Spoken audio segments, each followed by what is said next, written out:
this time we have safety Kamari Wilson. Questions for Kamari? Greg? Kamari, so you've moved around to various schools.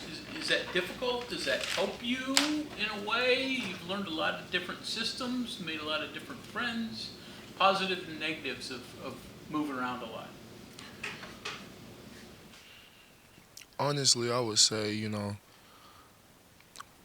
when I was younger, I would always look forward and what's next, or kind of look at the end goal. But honestly, the process of everything and going through what I went through, it built a character and it built a lot in me, and it helped me keep going. And I learned a lot of schemes. I'm not just a player that can do one thing. I can do multiple things at a high level. So I would say, moving around a little bit, it helped me in a way, schematic-wise, and just being around, a lot of coaches, which are, I would say, leader of men. It taught me how to, be a better leader, because I've seen a lot of different varieties of leaders. So I would say it helped me, man. And at the end of the day, every decision I made, I feel like it was the best thing I had to do for me and my family. You do a lot of things. What are some of the things you do well? Scout yourself. I would say I'm a very competitive person when it comes to, coverage, zones, mans, reading the just reading the block, reading the run, reading the formations. I would say I'm good at a lot of different things, which you guys will see this year. I don't want to really spill too much. I just want to let my work show. All the moving around it built character and it built versatility. How important has that been for you when it comes to adjusting to the culture that Rich Rodriguez has in his locker room and kind of the complexity of Zac Alley's defense?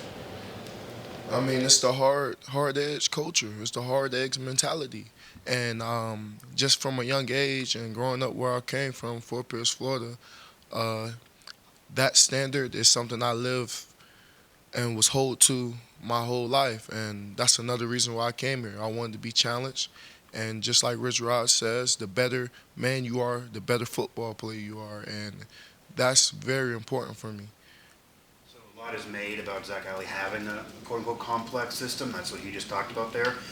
How complex really is it? How challenging has it been for you to learn? And is that overblown and exaggerated in terms of that description? I wouldn't say it's overblown or exaggerated. To be a football player, especially in the back end, you have to be some type of smart, I would say. It's complex for the offense because you don't know what we're in. But for the players-wise, it's not complex. Like I said, it's a standard here. And everyone here, we got good people. Everyone here lives by that standard. And the standard is the standard at the end of the day. If we have calls, we have to study. We're going to study them calls and execute them calls. But as somebody who's a smart guy and has been around the block a little bit from high school to now, is it more complex than even your friends who are at other programs, if you're talking, or other defenses you know? Is that fair to say? That's a label that is on Zac Alley. It's a complex defense. Is it really complex, or? Like I said, it's complex for the other team for sure, but our guys know what to do at all times. So I wouldn't say it's complex for us, but like I said, Complex in terms of trying to recognize what we're trying to do against you. It will be complex for the other side of the team. Sure. It wouldn't be complex for us. All of those different schemes that you've been in, were any of them similar to what you're working with Coach Alley, or helped you prepare you maybe a little bit better than the others for what you're dealing with now? Most definitely. I would say that's definitely a big reason that I feel like West Virginia, well, I know that West Virginia is the best place for me because I feel like every place I went and played in the scheme is just like all in one. And it's similar things I would say that I do that I already did before. So it's really nothing really different for me, just a different name. So that's a good that's a good thing for me, honestly. Success at Memphis. Was there a reason to transfer? Did you just want to test yourself at the Power 4 level again? What was that?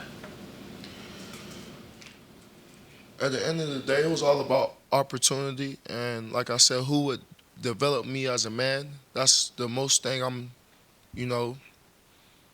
that was the most thing that I was looking for, to be around great people and who could develop me as a man. And that spot was a great spot for me, and they definitely developed me as a man, and I developed a lot of character there as well. Yeah, it was a great spot for me. You played different leagues, different levels of football, different locker rooms, different opponents, conferences have their own identity. Is football, or is it different when you do move around and you experience different things? Like I would say, definitely, I would say each level, the OCs, offensive coordinators, their mindsets are different. Like, for example, I feel like when we played the SEC team when I was at Memphis, it's really a lot of OCs, but they're going to run their plays no matter what.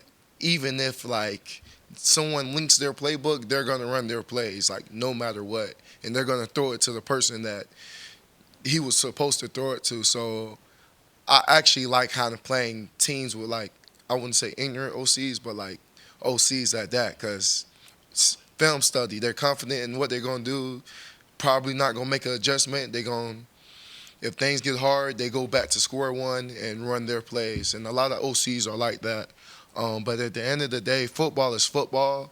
And another thing that I loved about me going to Memphis, it made me realize football is just football.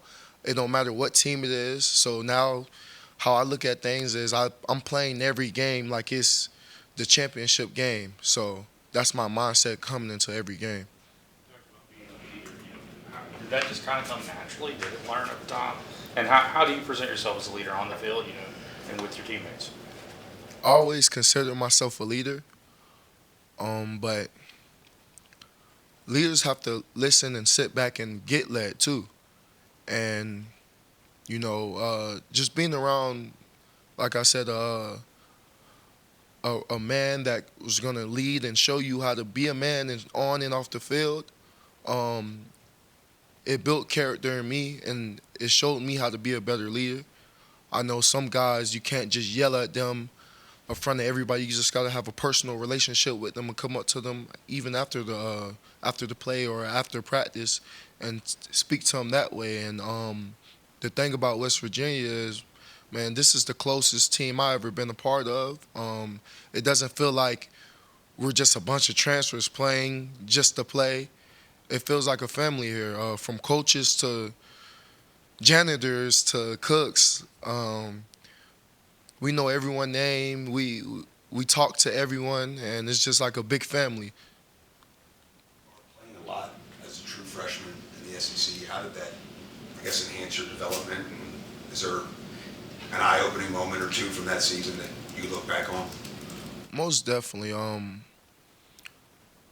Playing as a freshman, it taught me a lot about the game, because I was a high school player, just a regular high school player coming out of high school. It made me realize I didn't know nothing. And at the time, the DC that I had was a very smart dude, and he would just pour into me. And the thing about it was, I was so young, I didn't understand everything he was telling me until now, which is crazy. That's why I tell my freshmen just to keep learning, because everything he's telling me is starting to click. It's starting to click. Last year, this year, and yeah, it definitely helped me become a better football player. You saw a good offensive practice every day last year, but like the opponents in that conference are across the board, like Navy, Tulane. You saw some really good offenses there too. Educational for you? It's not the same week from week, right? It's not the same week to week. And the tempo, it was a lot of tempo teams as well. And it just had to make me adjust a little bit. Like Navy, I played DN, which was crazy for me because I had to, you literally, like, they motion every time. And it's like, it teaches you how to do your 111 because if one person's out their spot, touchdown, literally. And it's such a fast pace. So coming here and going against our offense, which was the number one fastest offense in the country last year, I'm kind of used to it, and it helps us for our opponents because we moving so fast and we're conditioned because it's really conditioning. So when we play in fourth quarter or the third quarter, everyone's tired, but we still running and hitting, you know.